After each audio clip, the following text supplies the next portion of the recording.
Hello, so welcome to our webinar on preparing your puppy for noise and different noises and sounds. So what we're going to be looking at for this webinar is mainly focusing on puppies, different age puppies, and preparing them for different types of sounds and noises that are often found to be the cause of fear for dogs when they're a little older, and really good ways of preparing them and introducing them to these sounds. If you haven't listened to any of my webinars before or trained with me, I'm Jo Nutkins, and I train through dog training for Essex and Suffolk in Ardleigh. I'm going to be doing bits and pieces tonight with my two Norwich Terriers. I've got Ripley here and Merlin's having a nap over in the other corner. They've had a tough day. So with noises, there are a huge amount of noises that we can socialise our dogs to and desensitise them to, and now during lockdown is a really good time to do it as well. So although we can't be taking our puppies to classes to mix, we can't take them around to family and friends every day to have them mixing and matching with that, we can do other things as well, and one of those things is introducing them to all sorts of different sounds and getting them used to it. So that might be sounds around the house, so things that maybe you haven't used since you've had your puppy home.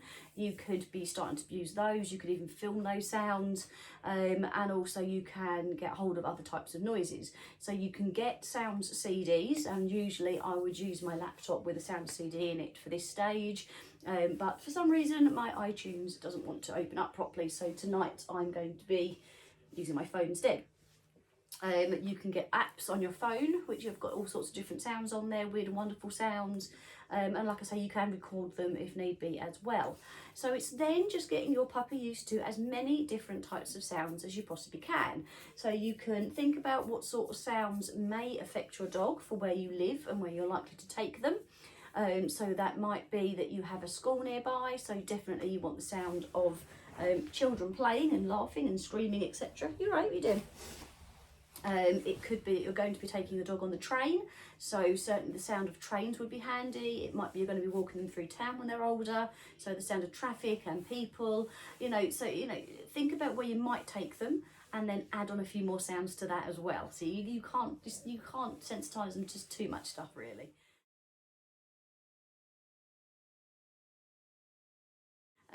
One of the more common ones, and that's the one that I'm mostly going to be talking about today, is fireworks. So there are different types of fireworks, and every year there are new fireworks that are launched. They are getting noisier and less about the firework and more about the noise. So it's worth having a few different sounds. You can get firework sounds that are just the odd firework going off one at a time, and then you can get firework displays, and it's worth having both types for your puppy, because then they get used to the sudden noise of one when they're not expecting it, as well as the barrage of noise going on and on and on. Now I am doing this webinar now, so we are in May, because this is the best time to be introducing your dog to these sorts of things. And also if you have a dog that already has got a little bit of a fear or an issue with noises, especially fireworks or thunder, now is a really good time of year to work on this, because you haven't got fireworks or thunder happening over many days in a row. So it gives your dog a chance to calm back down, get rid of some stress in between each period of noise, help control their cortisol levels a little bit more, and basically cope better. When we get into a week of thunderstorms or several weeks of fireworks, it's much harder after day 1 or 2. Your dogs are going into such a high level of stress as well as fear that it's really hard for them to cope, and that's when you're more likely to start then seeing bigger behaviour changes in their health, changes in what they normally would do routine wise, because it's taking its toll and gradually building up more and more. So it's like, if you can imagine, you hear a noise, it's a little bit annoying. So you hear the noise, it's annoying, and you think, oh, you hear it again and you go, oh God. By the time you've heard it 300 times, you're now around to say to someone, will you just shut up? First couple of times you hear it, you can probably handle it. It's a bit like that. So each time it happens, if it's a close succession, your dog doesn't get a chance to calm back down and get over it, okay? So working on things now that you're not as likely to hear now is the best time, because then your dog gets complete break from it, and you can control how often they hear it or see it or whatever it might be. So I'm going to use fireworks. Really good time now to introduce fireworks to your pup.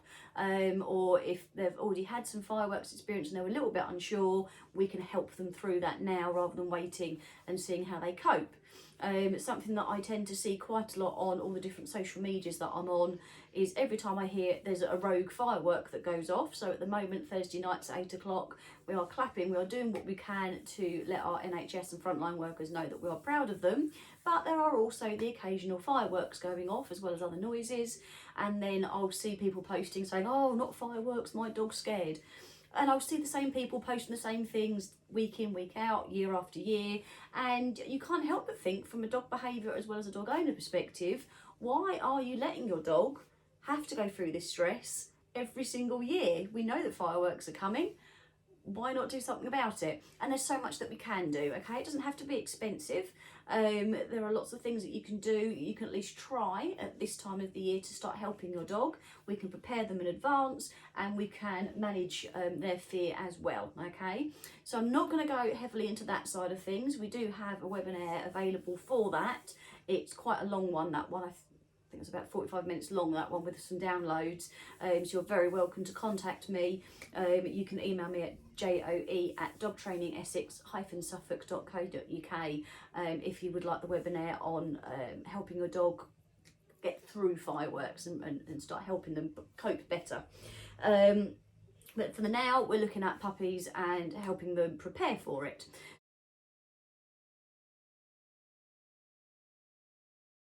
So what you want ideally is you need a puppy. Hopefully that's what you have. And we need to think about what will work for them. So we need ways of helping get that adrenaline up a little bit so that they can start associating the noise with having fun, okay? So think about when your TV's on and there's sudden noises on there. Often our dogs will kind of stop and look and think, what's that? And then they get on with what they're doing again. That's what we're looking for, all right? So you can get different types of toys that your dog might be interested in. So things that you can squeak, roll around, move about. Things like this is actually a cat toy because Ripley is so soft and delicate anyway, and it's the sort of thing that your dog can run around and chase after. So Ripley was half asleep then, but now I've woken her up a bit with her cat toy. As you can see, she thinks that's the most brilliant thing in the world. So that's perfect for that. I thought I had another toy here, but that's disappeared. What are you doing by the toy? There it is. Something like this where they can do a little bit of tuggy. If they like a bit of tuggy, do you like a bit of tuggy? Yes, you do. Something like that. It might be that your dog is more food orientated, so things like the snuffle mats that you can put lots of treats inside, they can work really well. So you just put a couple of bits of small treat in and then your dog can snuffle their way through that. You can't really see that because that's I'll put it there, you can see it then. Or interactive toys where you put the treat in and hide, move the bit over and your dog then works out how to get the food out. So those sorts of things. Do you want this, Merlin? Merlin's saying, where's my dinner, Mum? So things like this, yeah, baby, are really good. Ripley, come out there. Are great for working alongside noise, okay? So it depends on your dog.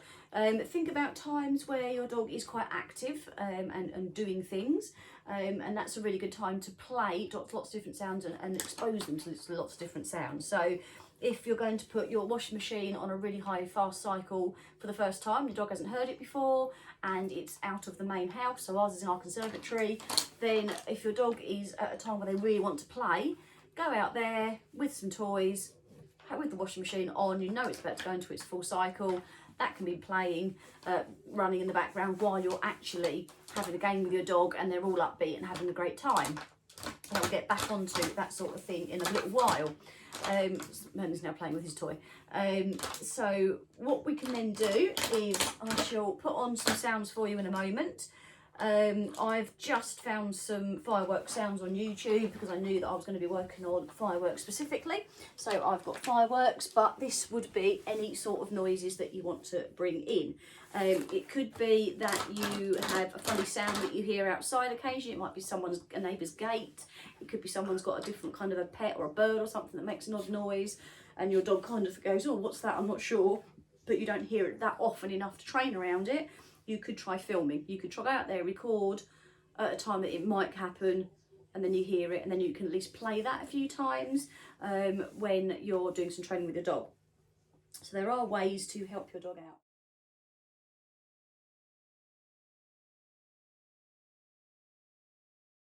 So what you want to do is play whatever it is you're going to play, but we want it quite low first. So you might not hear this initially. I'll have it quite low. Dogs' hearing is a hugely amount better than ours. So we don't want it too loud to start with. We want it just enough that they can just hear it, but it's not actually that loud. If you've got a dog that you know is noise sensitive anyway, so if there was a little bit of a noise, it makes them jump, you might want to then put the source of the noise, so the phone or whatever it is, other end of the room from where you are. You could even have that out of the room and then come into a different room with your puppy. Okay, so what I'm going to do is I'm going to interact with these guys while I'm playing the noise, just to give you an idea. So Ripley actually is 2 this month, Merlin is 8.5. They have heard these sounds quite a lot, so I'm quietly confident that they'll be okay with it. They're normally fine during fireworks. But for me personally, I find it's actually very beneficial to give them a bit of a recap and a practice every now and then, because you never know. As dogs get older, their hearing changes. Sometimes they can hear sounds that they're normally fine with, and actually suddenly they're quite worried about it. And that can be down to they've got a discomfort or pain that they don't normally have, and they associate it with the noise. It could be that the noise is louder than normal. It could be that you've now moved somewhere, so you get the noise in 2 places, then normally only get it in 1 place. You know, there can be lots of different reasons why your dog was fine previously, but suddenly they change. So I like to just make sure that they're okay rather than assume it, because I don't need to put my dogs under extra stress. They have enough as it is, living with me and having to deal with these demos. So I'm going to pop the fireworks sound on. Like I say, you might not hear it at first. That's quite quiet. I'll just hopefully you can just about hear that. So it is really, really quiet on purpose. I also don't want any dogs watching at home to get scared. So I shall put that up here. Are you ready? So they're hearing it. So the first thing we want is that if our dogs do go, there's a noise happening, but it's literally, oh, there's a noise, rather than ears down, oh my God, what on earth is that? If that's happening, it's too close. Move the sound away or move your dog away before you do anything. Now, before you get started on the sound, decide what you're doing with your dog. Load up your interactive toy, grab the play toy, whatever it might be that you're going to be doing to help your dog out. Are you ready? What's this? You ready, Merlin? Can you touch? Yes, good boy. You can do training, you can do retrieve. Are you ready, Ripley? Touch? Yes, good girl. So you just want to be doing something that they enjoy doing. Now, my guys like training, understandably. Get it, Merlin. Get it, get it, get it, get it. Pull it then. Gonna pull it, Mel. Yes, a good boy. So I'm going to do a little bit of training with them because that's what they like. You ready, Rippers? Can you hold? Hold it, pull it. Yes, good girl. But it might be that I actually do a little bit of play. Was this ready? Are you ready, Ripley? Get it. Get it. Yes, a good girl. Get it then. Yeah, what a clever girlie. Yeah. So I might be moving things around. I might run up and down the room with them. If they like a wrestle, I might go in there for a little bit of a wrestle. Ah, what a good boy. If that's what it is they like. But we want to keep them upbeat, all right? Ideally, for preparation work, we don't want it to be your dog on the lap and you're stroking them and stroking them and stroking them, because then adrenaline levels go down, and if they were a little bit unsure, it can actually increase fear higher and higher. So I'm going to pop this up a little bit more so that you can hopefully hear it okay. So they're not fussed, they're quite happy with that. I don't know what the next noise is going to be, so I'm just going to load up a snuffle mat to make sure that they're okay with what is happening here. Right, load it up. Good boy, so that's there. Fireworks sounds are up here. Where's Rippers? Let's pop some bits in here for her. Good girl, aren't you? There you go. So they're now doing that. So I can be telling them they're brilliant, give them a pat on the side. Oh, did you find it? You haven't even looked. Cheeky monkey. Meanwhile, the noise is going on. So remember, my guys have heard these plenty of times before. So if they're literally, I'm watching the ears, nothing's happening with the ears, they're not bothered. Tail is absolutely normal. They're not doing this, they're not trying to get away from it. So then I'd be happy to make the noise a little bit louder. If they're not too sure, don't go any louder at that stage, okay? Might be that the phone is out of the room still at the moment and it's on the lowest setting. That's fine. Ease your dogs into it. You can do 30 seconds of this and do it 10 times in the same day with an hour's break in between. That's fine, okay? Don't overdo it within that second, all right? Did you find them all? Oh, you are a clever girl. Are you a clever girl? You did find them all. Clever, clever. You're a good boy. So that's playing, that's having a great time over there. Where's the mat gone? Did you get them all? Clever boy. And it can just be on. If they're not reacting, then you can do your bit of play, and then if they want to just settle down, they can just settle down, all right? It could then be that you ask them to start doing other bits and pieces. So, have a paw, yes.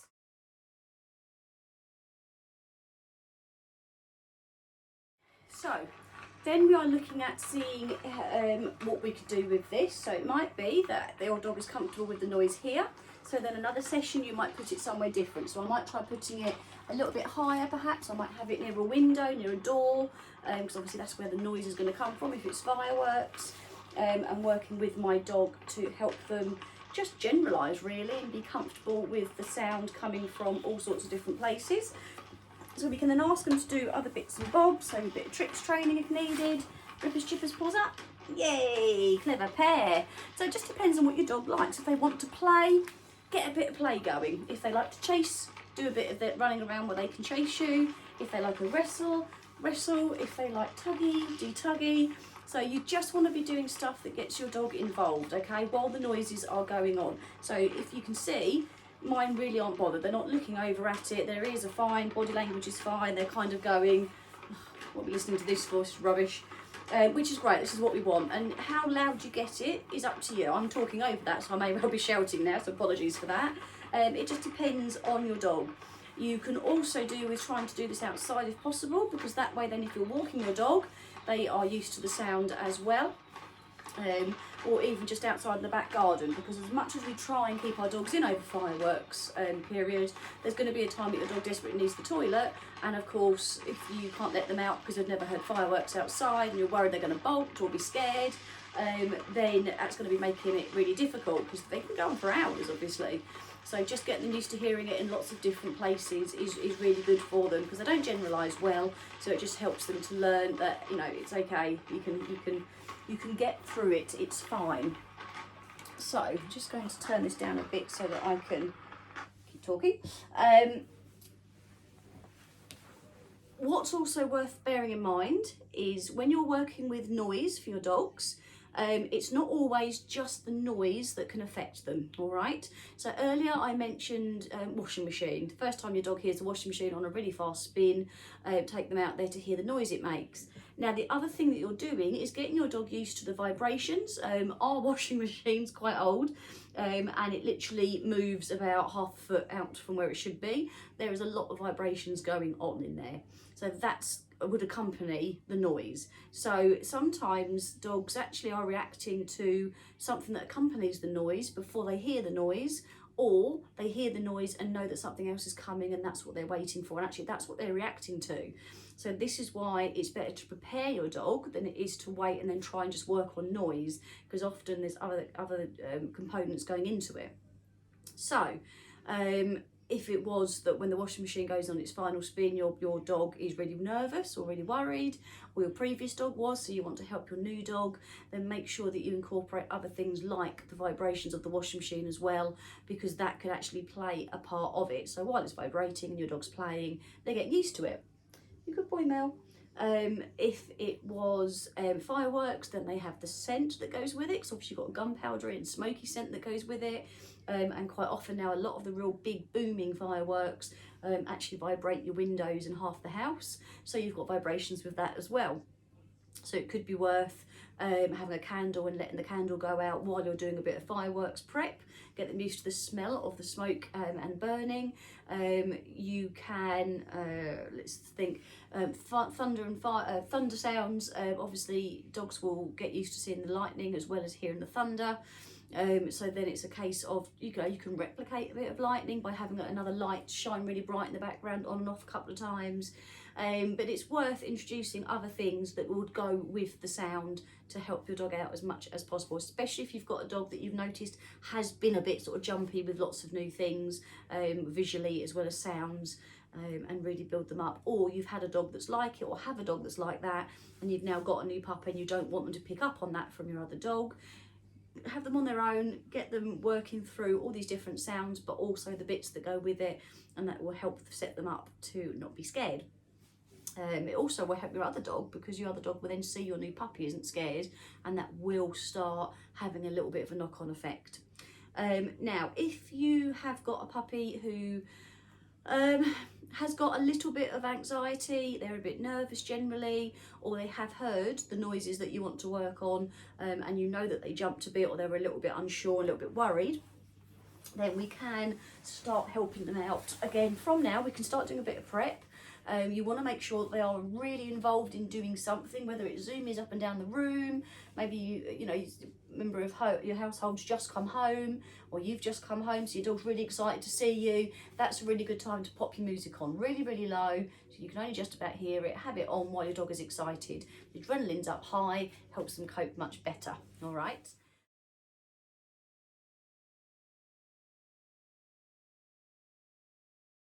You can also have other ways to help them.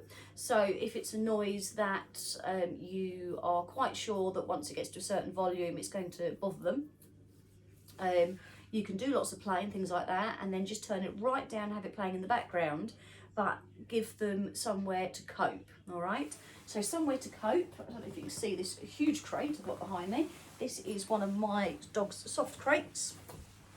It's just got it here to give you an idea. So this isn't normally here, I put it up purely to do the video.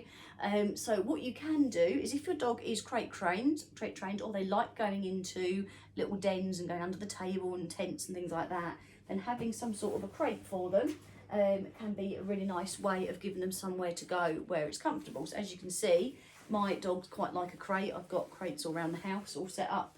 They've incorporated into the furniture. And having a crate set up where you're sitting near it, so that you're playing your sound somewhere over that way. You can try a little bit of play, you can give them their interactive toys, and if they're really not sure, you can say, well look, this is in here, let's throw some treats in, let's throw a couple of toys in. If you want to go in there, you can. So you're then showing your dog that if that sound happens and you're not home and they haven't finished working on it, they can go in that crate and protect, you know, just look after themselves in there. You're letting them know that if they're really not sure about a brand new sound, they can go in there and look after themselves.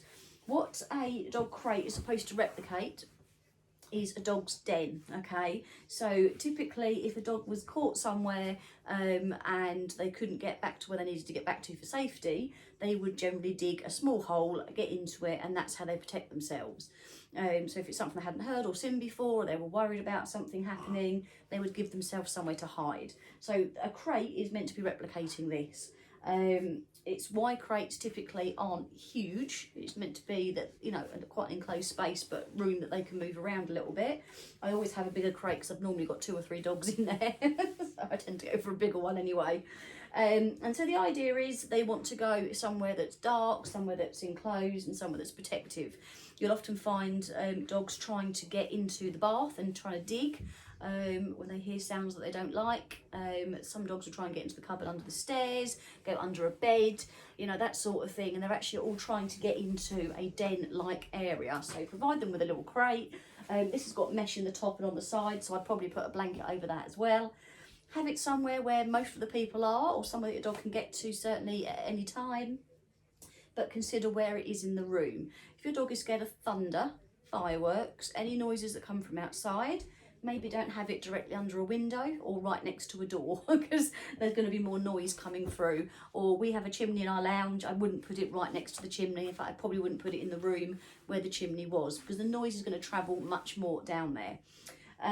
If you don't want to have a crate up all the time, then you could look at giving a dog a little den, either somewhere in a different room, but show them where it is. So actually take them to it, start your fireworks, take your dog to the room, show them that it's there.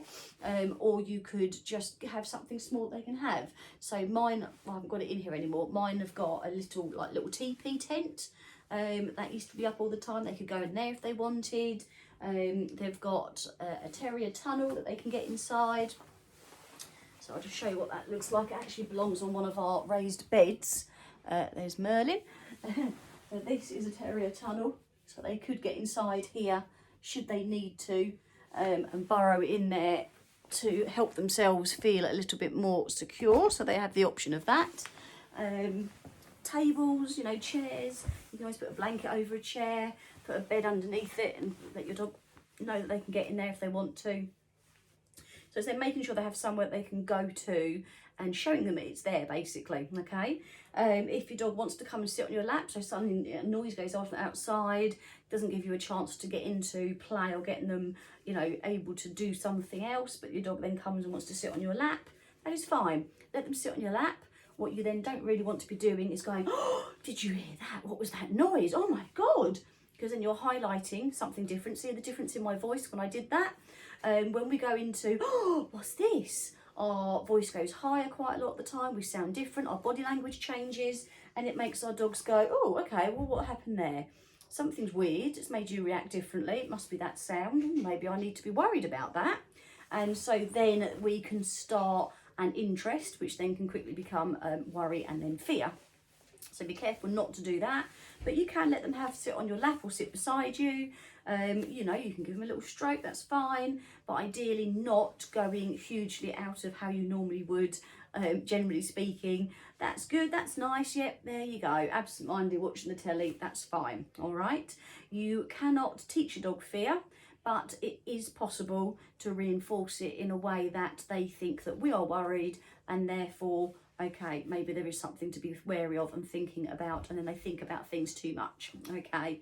So you can help them out.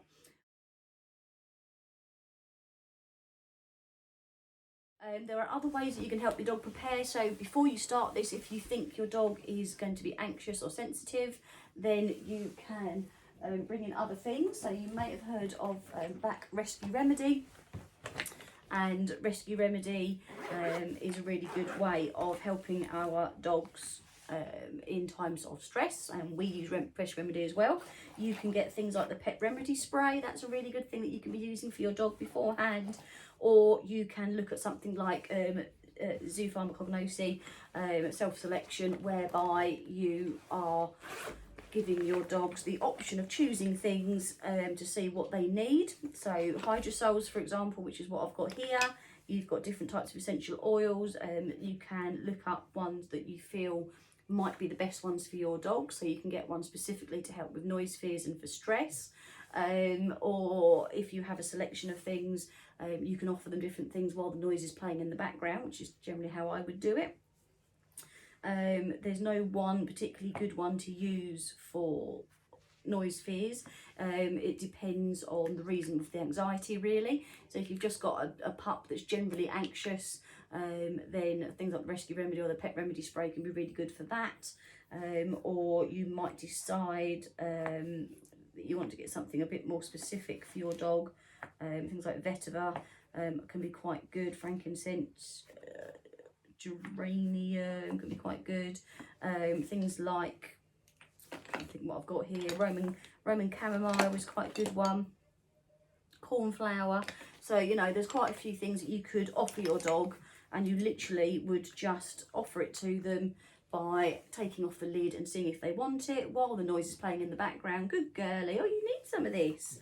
And then if they want it, they will sniff it or lick it, as in Ripley's case there. Did you want this, Ripley?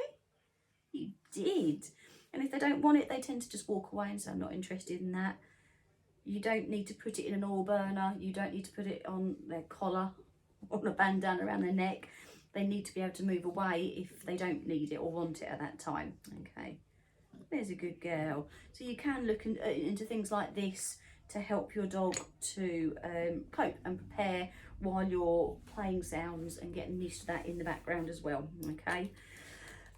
So, you know, noise fears, we could go into this for hours easily. There's a lot to it, but your basics to think about are: decide what sounds you want to work with. Have you noticed that your puppy has reacted to any sounds so far?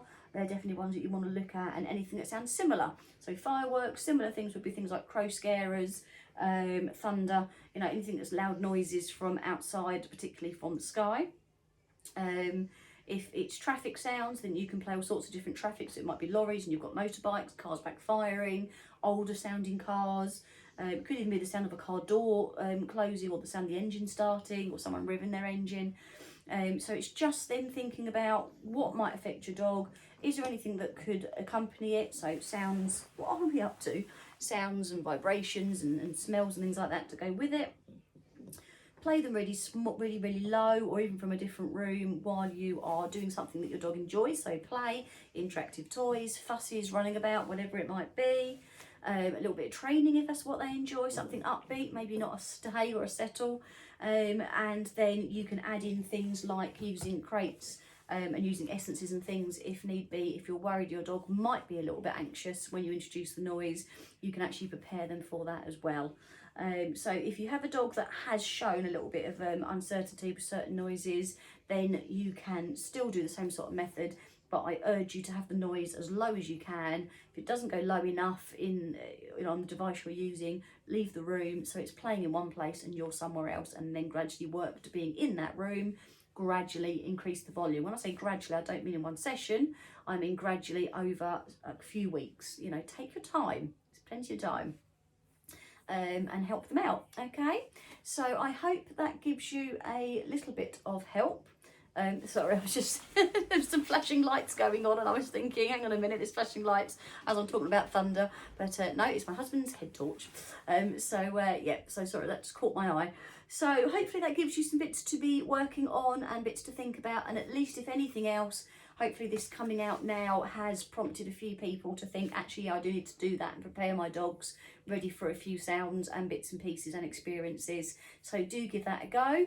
If you have a new puppy and you're worried about general socialisation, if you haven't seen it yet, I have also done a webinar in March or April on puppy socialisation during lockdown. So it's on the same YouTube channel if you were to look it up, or look up Cass and Tay puppy socialisation. I think it should pretty much come up then.